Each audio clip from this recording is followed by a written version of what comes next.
Les capitales du monde n'ont pas gardé leur langue en poche après la signature à Washington de l'accord de paix entre la République démocratique du Congo et le Rwanda. L'Union africaine, l'Union européenne, Londres, Paris, Doha et Riyad ont salué une avancée majeure vers la fin du conflit dans l'est de la République démocratique du Congo, à Kinshasa. Bien que salué, certains estiment que cet accord censé ramener la paix dans l'est contient des faiblesses, notamment son silence sur les victimes, la justice et la société civile. Suivez.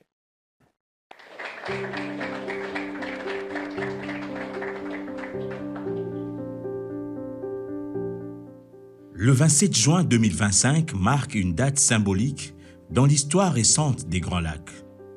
La République démocratique du Congo et le Rwanda, après des décennies de guerres froides et de conflits par procuration, ont signé à Washington un accord de paix historique sous la médiation américaine conduite par le secrétaire d'État Marco Rubio et avec le soutien diplomatique du Qatar.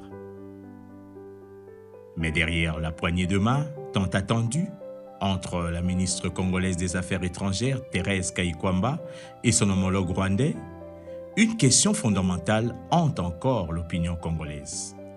La paix a-t-elle été réellement conclue ou simplement mise en scène? Ce moment s'est fait attendre.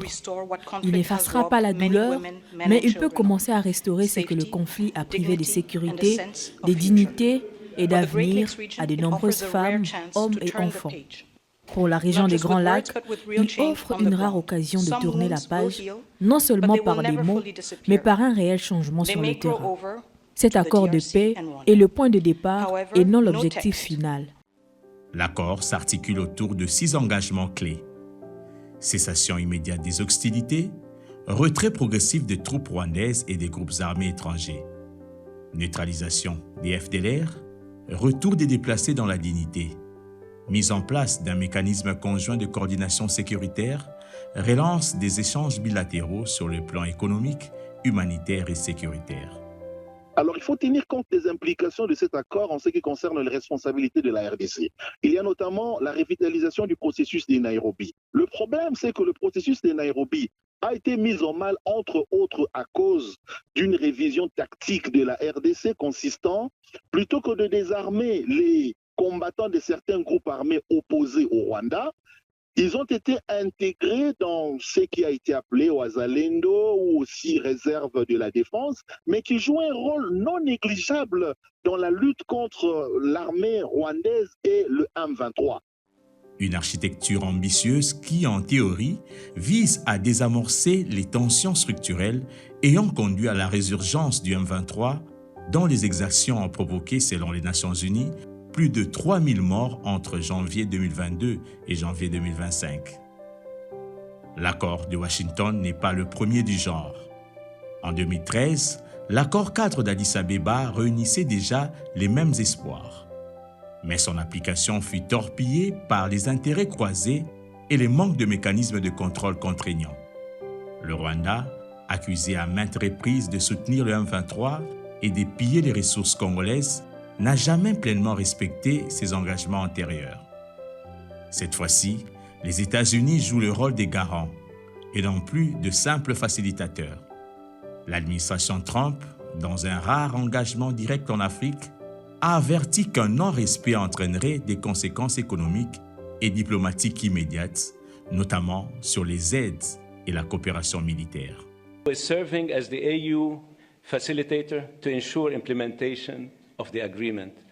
Finally, I would like to recognize the team here at the Department of State who facilitated the discussions and helped guide both sides towards this agreement.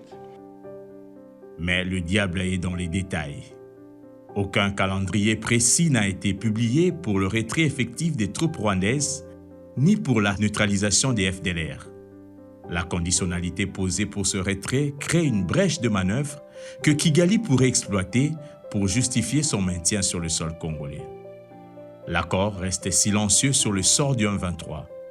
Sera-t-il désarmé, intégré dans l'armée, jugé? Rien n'est clair.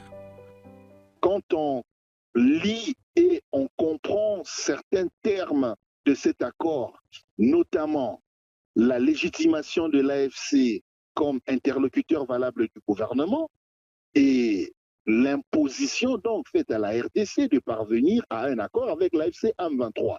Ça, c'est un problème puisque maintenant l'AFC pourrait sortir les vraies cartes. Notamment, nous ne savons pas les vrais entendements des causes profondes du conflit. Or, sans justice, la paix pourrait être bâtie sur du sable. Certains observateurs redoutent une intégration politique déguisée de cette rébellion dans les institutions au nom de la réconciliation. Quant à Joseph Kabila, discret mais toujours influent dans les régions frontalières, son silence face à cet accord interroge. Il pourrait être tenté d'utiliser ces climats d'ouverture pour repositionner ses réseaux sécuritaires. De même, Corneille Nangaa, à la tête de l'Alliance Fleuve Congo, reste perçu comme un facteur de tension si la paix ne s'élargit pas à l'opposition politique armée. Sans une inclusion nationale élargie, toute paix bilatérale reste partielle. Lors de la réception des deux délégations, le président Donald Trump a lâché une phrase ambiguë. L'Amérique a désormais des droits sur les minerais congolais. Cette déclaration aussi brutale que révélatrice soulève une question capitale. La souveraineté économique de la RDC a-t-elle été partiellement sacrifiée en échange d'un parapluie sécuritaire américain? Officiellement, Kinshasa nie tout troc, mais les discussions en coulisses évoquent des contrats de sécurisation de l'accès américain au cobalt, lithium et coltan, en contrepartie d'un appui militaire et diplomatique durable. Cette géopolitique des ressources inquiète autant qu'elle rassure. Si elle permet une stabilisation de l'Est, elle risque aussi d'institutionnaliser la présence étrangère dans les chaînes d'extraction au détriment des populations locales. Quelle suite? Quel calendrier? Le processus sera mené en 3 phases. Phase 1, juillet à septembre 2025. Cessation des hostilités, début du retrait des troupes, déploiement du mécanisme conjoint de supervision. Phase 2, octobre-décembre 2025. Retour progressif des déplacés, cantonnement des groupes armés, programme DDR, désarmement, démobilisation, réintégration. Phase 3, dès janvier 2026, relance des coopérations économiques transfrontalières, appui au programme de développement communautaire. Mais à ces jours, aucune loi de ratification n'a été présentée au Parlement congolais et les modalités concrètes, composition du mécanisme conjoint, financement, commandement, restent floues. Dans les Kivu et l'Ituri, les populations attendent des actes, pas des signatures. Elles veulent rentrer chez elles, récupérer leurs terres, voir justice rendue pour les massacres. Un accord sans procès, réparation et vérité ne guérira pas les plaies ouvertes. Nous sommes très contents de voir qu'il y a un accord pour amener la paix à l'est de la République démocratique du Congo et en RDC en général. On ne veut plus qu'après cette signature, qu'il y ait encore, n'est-ce pas, l'insécurité, qu'il y ait encore la guerre ou les tueries. Les mouvements citoyens et plusieurs ONG demandent la création d'un tribunal spécial pour les crimes de guerre dans l'Est, en parallèle du processus de paix. C'est à cette condition que la réconciliation ne tournera pas en déni. Notamment le fait que l'on ne parle plus de retrait des troupes rwandaises comme préalable, mais qu'il faut synchroniser le retrait avec la neutralisation des FDLR. Le fait que l'on ne mette pas l'accent sur la justice, les crimes de guerre commis et que l'on donne une prime à la gâchette au Rwanda. Et puis enfin, le fait que dans 90 jours, sera mis un autre cadre économique où on parlera des engagements miniers, alors que le Congo, à ce jour, n'a pas eu de débat interne sur ce type d'engagement. La République démocratique du Congo a peut-être marqué un point sur le plan diplomatique, mais ce point risque de se transformer en piège si le pays ne contrôle pas la mise en œuvre des clauses sécuritaires, ne communique pas en transparence sur les engagements économiques contractés, ne renforce pas les capacités locales de gouvernance sécuritaire. Le peuple congolais ne doit pas payer la paix aujourd'hui par l'asphyxie économique de demain. L'accord RDC-Rwanda est un pas audacieux, mais périlleux. Il ouvre une porte sans garantir ce qu'il y a derrière.